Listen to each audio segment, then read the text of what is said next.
Hey guys, welcome back to my YouTube channel, The Loft. This week I got a very special guest. She's not only a comedian, she also works at the American Comedy Institute. Please welcome my very good friend, Micaela Fagan. Welcome to the show, Micaela. Hey, thanks, James. Thanks for having me. No problem. So, Micaela, me and you know each other from the New York comedy scene. We also know each other from the American Comedy Institute. Before we jump into all that stuff, could you just tell me where you were born and raised? Yeah, sure. I was born in Mendham, New Jersey, not far from the city, but when I was about 12, I moved to Florida with my family, as most people from New Jersey do. Yeah. So I've been in Florida for a while, but I consider myself a Jersey girl. Okay. What kind of kid were you, Michaela? Were you a creative kid? I had to entertain myself. I didn't have any siblings, so I was Okay. creative in my own mind. Okay. I don't know if the rest of the world considered me that, but I had a lot of fun making up stories and keeping myself entertained. Yeah, yeah. So, who were some of your comedy influences growing up, Michaela? Oh, that was my whole life. Lucille Ball was Wow. my first favorite person ever. That's my only Yeah. tattoo I have. I love Lucy. Yeah. And then Carol Burnett, Mm-hmm. and then Gilda Radner, and then Tracy Ullman. Mm-hmm. And those are still like my core four. I love them. They're Yeah. the best. So old. I always appreciated the old school sketch comedy and sitcom. I love them. Yeah. So, what got you involved in stand-up comedy? What got you started? I was about to graduate high school, and I was at the time very into Sarah Silverman. So Okay. I Yeah, was, she's and awesome. Maria Bamford. They were like my two Yeah. stand-up people that I was like so into. Yeah. So I just thought, I'm 17 years old. I would think I want to do comedy. Okay. No one's knocking on my door saying, "Here's I Love Lucy. Do you want to be in it?" So I'm like, Yeah. what can I do? And I thought, I'm finally comfortable enough in. At the time I really wasn't, which is the funny thing, but I thought at 17 I'm like, I know who I am and I can Mm-hmm. talk in front of people. So I Okay. thought stand up is the way to do this. And I actually had a great friend, he's still my great friend Lex. His dad Mm-hmm. wrote plays. I was in a couple of his plays, Okay. and we took a liking to each other, and I told him I want to do stand up, and he Yeah. actually really sat me down and was like, this is a joke, circle the premise, circle Okay. the setup and the Yeah. punchline. And I wrote my first 5 minute set, and I did it at an open mic in Delray. Wow. And um and then some of the guys at the mic, it was a little low key mic in Delray, Florida. No one was Mm-hmm. super prepared, but I walked up there with like a full fledged set, Yeah. and they were like, "You're great." And I Oh, think it was just nice. because I was so prepared and I was Yeah. having so much fun. But a couple of those guys booked me on some shows, but I had to wait until I turned 18 because I couldn't get in the bars until I Oh, turned wow. 18. So, That's so when I turned yeah. 18, I started that summer when I graduated high school, and Mm-hmm. then I just kept going. It's been, almost, oh wow, yeah, 6 or 7 years. Wow. Wow. So, Michaela, what got you involved in the American Comedy Institute? Yeah, I Which met is one of my favorite places in the world, by the way. Same. Yeah. Yeah, I met Steve Rosenfield when he came to the University of Florida to Okay. teach, like, he taught a stand-up workshop for like a week, and I Mm-hmm. was, what was I? I think I was a sophomore in high school, sophomore in college at the time, Yeah. and New York was always like my end goal. So I like Steve. I was the only person in the class who had, like, besides my friend Sarah actually, who had been like doing stand up. Mm-hmm. So I think right away we just kind of like hit it off, and that I had already been doing stand up. I was so interested in it. Yeah. Yeah. And I had a great time meeting him. And then I just kind of followed up and I asked him, like, do you need an intern at any Uh-huh. point at Yeah. the American Comedy Institute? And he's like, well, we've never had one before, but sure, come on up. So Yeah. I came up for the summer of my junior year, and it Mm-hmm. was like probably the best summer of my life because Okay. I worked like a little bit. It was Yeah. fun. I went in, I got to meet Judd Jones and Yeah. David Krem, and we were like a fun trio, and I Yeah. got to do the shows. But also, I was living in New York when I was just about to turn 21 with Oh, like wow. some really great friends in the East Village, Yeah. and it was just like it was the best summer ever. I haven't been able to recreate that exact feeling because Yeah. now when I moved up here, it's like, okay, now I have to like really pay bills Yeah. and do like live life. So I Yeah. haven't been able to recapture that like beautiful, amazing free summer in New York, but I'm so Yeah. glad I had it. So that's where I started with Steve. And then when I graduated, it just was like the natural progression. Judd really wanted to move on, and Yeah. I wanted to get to New York, and so it just kind of worked out. And I've been with Steve since. I've been with him the past like 2.5 years. Yeah. That's great. So, what got you, interested in hosting, Micaela? What brought you to doing the hosting of the shows? I was not interested in hosting. Okay. Steve brought me to hosting. It was kind of like a product of the job. So as the person in charge of the office, it's like you're also in charge of the shows, and Okay. um, he thought I could do it, Mm-hmm. and I was very hesitant. I wasn't used to anything other than like that tight 5 minute set, so I Yeah. was incredibly nervous. And it definitely took me, I think you saw me in the beginning of it to now, and I can still get uncomfortable.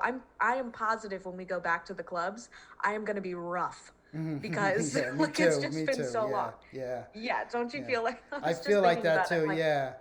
But I'm gonna bomb. I mean, you're very good at the hosting. I have to ask you, Micaela, since you did host a lot of shows, has anything outrageous or unexpected ever happened? Thank God, no. Okay. Not with the ACI crowds. I think it's because a lot of the crowds are friends and family of the comedians. They don't Okay. want to ruin it for them. Yeah. They want to support them. I think it would be different if we were in just like a normal show setting where Mm-hmm. people came in to be entertained, they paid their ticket. And that does happen with some of the audience. Like some of the audience is there just to see an awesome show. Yeah. Yeah. But for the most part, it does still feel like the audience is made up of people who know and respect the comedians, and so nothing crazy has happened. Okay. And when people do call out, and I have to get better at this, and Ethan Hirschenfeld was always someone who was like, you have to be meaner. And he's right. Like, I do have to be meaner. Yeah. I can't do it yet. I'm still working on building up that confidence to be like, hey, you shut the hell up. Like, I Yeah. cannot, I can't do it yet. It's just not me.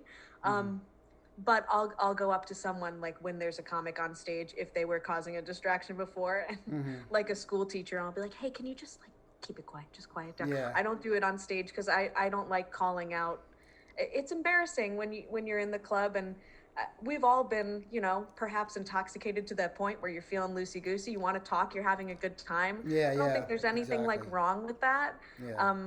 But it has to be shut down. But I'd rather shut it down in like a personal way instead Okay. of making a scene out of it. Although it could get a laugh, but I Yeah. haven't gotten to that point yet where I'm comfortable like Yeah. exploiting someone's antics for the crowd. But Okay. that is comedy. That's the name of the game. So Yeah. I'll keep getting better at that. Sorry about that ding. I don't. That's all good. Micaela, I have seen you act, and you are very funny. I have to ask you, could you share a little bit of your joke writing process, basically from say an idea to getting it up on stage? Sure. Um, I always have a hard time when people are like, tell me a joke, because I don't feel like I write jokes in that style of like, okay, here's a bump, like 10-second thing. Mm-hmm. I have a background in sketch comedy, like all through college, I was on sketch and improv teams. So I tend Okay. to think about jokes in a similar way of like, what's the central idea? And then how can I Mm-hmm. introduce it, heighten it again, and Yeah. then put a button on it. Okay. So I tend to think of jokes as like very compact sketches. Okay. And I think people would consider those act outs. I do like doing act outs, which Okay. is where you just kind of like become a different character, put on a Mm-hmm. voice, and but I do think of it in that like levels of like, here's the Mm-hmm. idea, here's a twist that I can heighten a little bit, here's another example, and done. Okay. So um So first I think of the funny thing that makes me laugh, and then I kind of have to backtrack and think, how can I set this up for someone else's brain? Like it's automatically there in my brain why it's funny Yeah, and yeah. how it's funny, Yes. but just finding the right words to make it accessible to everyone else and just kind of working backwards from Okay. the thing that made you laugh initially. That's much easier than thinking about an idea and then thinking, well, how can I make this funny? Like Uh-huh. I'd rather notice what makes me laugh, like if I see it or think about it, and then Yeah. I'm like, okay, well, how can I set that up Okay. in a way that gives context Yeah. to where I was already at. Okay. Could you tell us some of your favorite comedy clubs that you have played at?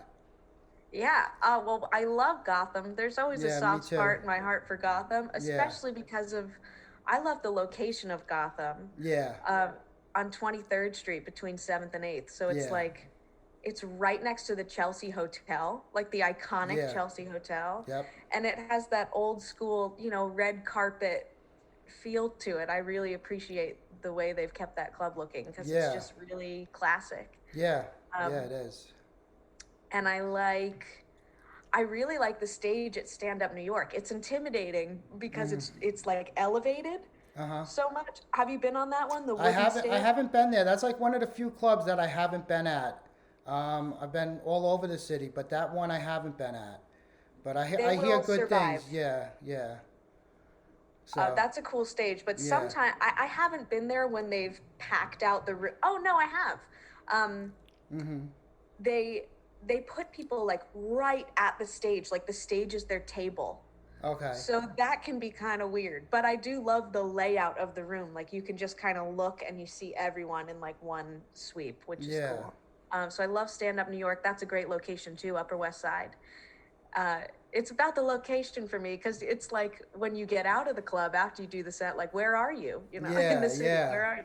So I Definitely. love Gotham because of the location and the classic feel, and same Yeah. with Stand Up New York. I like that they kept that classic comedy club feel. Yeah. Um, where else do I like? West Side Comedy Club is great. It's like Yeah, I love it's a West newer Side. club. Yeah. Yeah. So not a classic venue for a stand-up club, like it Yeah. is below a restaurant, but Yeah. the restaurant was great, great food, Yeah. and they made it look really new. It had like a new comedy club feel to it, I think. Definitely. So Definitely did. Yeah. I With appreciated that as all the purple lighting and stuff. It yeah. is a great stage. It has it has a nice capacity of people too that it could fit in there too. Yeah. Yeah. And So same thing, I like when you're on stage this is different than like, I mean, I haven't performed at the Comedy Cellar myself, but the Comedy Cellar, there's lots of like nooks and crannies and yeah. like poles that you can sit behind. And that has a nice feel as well, especially as an audience member. I love that. Yeah. To feel like, oh, I'm just seeing what's going on over there. Like that's the show. And Yeah. here's my, uh, dinner and drinks. And it's I like Yeah. that feel, very old school New York, but, Yeah. um, as a comic, I'd rather see people like I like being able to look around the room and everyone is like accessible. Yeah. Yeah. Yeah. So Michaela, where can we check you out on social media? Where can we find some of your stuff? Sure. I post. Where do I post? I post on Instagram. It's just my name, Micaela_Fagan on Instagram and Twitter. Okay. I'm on a sketch comedy team though. We haven't done anything in a little bit because of what's happening, but we were going pretty strong with shows at the Pit for a while. We're called Rachel. Okay. That's me and some of my best friends from college. So Okay. we did like 5 or 6 shows at the Pit, and we hope to do more in the future. But we have sketches online, Rachel Sketch Comedy on YouTube, Yeah. and I took a brief break from this podcast that I had, but I do still love it and want to Okay. continue. Yeah. So my podcast is called I Need Some Space, and it is about space. And Oh. because I love space and science. Okay. So I talk about that in as funny a way as possible. It's definitely a comedy podcast, but you'll get a lot of information. Oh, awesome. We got to check that out. So I have a little bit of a kind of serious question. During these rough times recently with the pandemic and everything that was happening, where did you find the motivation to keep doing comedy? I know you were hosting a lot of virtual shows. I was on one of your virtual shows. I think I was on two virtual shows. What kept you motivated to keep doing that? Well, that's my job. So the motivation for that was to keep making money. Okay. um, but it kind of like I had to do that, host those virtual shows, but it was a gift. So like ultimately it was a huge blessing to have to do that because I did get to continuously interact with comics that even sometimes this was their first time doing stand up, and Yeah. I was able to feel that energy that I used to feel and that died for a while from in this pandemic, but Yeah. it was hard to um also hosting. You're not really encouraged to do new material, like you don't want to Okay. do anything brand new, so I felt Yeah. still like I was, it wasn't like the, I don't want to talk bad about it. It was great. Like I'm glad I got to host these shows, but I Yeah. didn't feel like I was making new comedy and like Okay. continuing to forge my comedic path. I just kind of felt like I was hosting virtual shows for my job, and Yeah. it was fun. Okay. But I found more inspiration in like not doing stand up so much as like writing other things. I wrote a Okay. couple like longer articles. That was fun. I did a Yeah. couple sketches. Okay, Um, great. and then there are a few great virtual open mics that like kept me going Okay. throughout the time. But I didn't feel like I was um, writing every day like, yeah, I'm still doing comedy. I actually Yeah. felt a while like I'm going to take a break from all of this and see Okay. see what's going on. And I did. I went back to Florida and stayed for a while, and it was ultimately a really nice breath away from New York Okay. because so when you stay in New York for a long time, I feel like my comedy becomes all about New York and like the Okay. people who live here and what I Yeah. see and experience, and Yeah. that's great with New York audiences, but sometimes you forget like what's funny to everyone. Yeah. Yeah. Yeah, definitely. So, Michaela, we just got word that comedy clubs in New York and Long Island are reopening April 2nd. Are you excited about that? Where do you see the future of comedy headed with this? I'm nervous as hell about that. I think Okay. that's a little too soon. Yeah, um, okay. I would like to get vaccinated. I would like many, many people to get vaccinated, everyone who wants one. And I'd like people who don't want one to get vaccinated anyway, but we'll Okay. see. Um, I think it's an ambitious opening date, but if it's done safely, I'm excited. I do think we're all incredibly antsy to get back Yeah. and start talking about everything that's happened because there's going to be a lot of comedy in this time. Yeah. Um, Maybe not right away, but this was an absolute crazy time for all of us. So Yeah. um, comedy's a great unifier, and I think we already have this like incredible premise to work off of. Like, hey, Yeah. remember when like the world stopped for a year? Like that's, Yeah. you'll Yeah, get a laugh on definitely. that anyway because it's so relatable. Um, I think though what I'm excited about is people who, this is going to sound mean, but people who had an incredible amount of momentum, it stopped for everyone. Yeah, Like, yeah. so It did. now, and you can't go back into this doing the same stuff that you were doing before. Like, you have Yeah. to talk about this Yeah, and this yeah. time. Yeah. And it probably changed me a lot. Like, I got to know myself a lot better. And Yeah. I was looking at my comedy and thinking, I don't know if this is me anymore.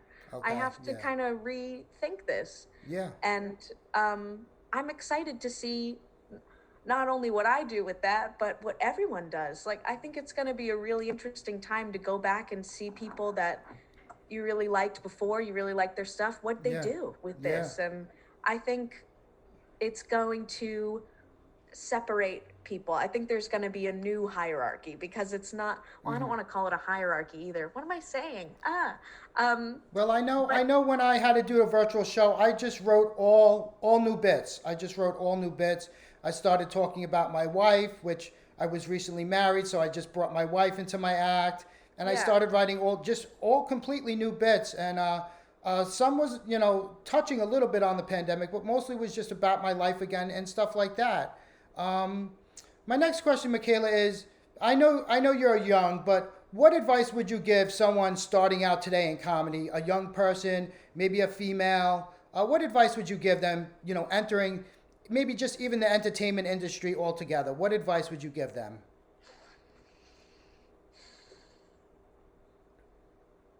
So I have to think about this for a second. But I would really say, Yeah. okay, my friend texted me again. Um,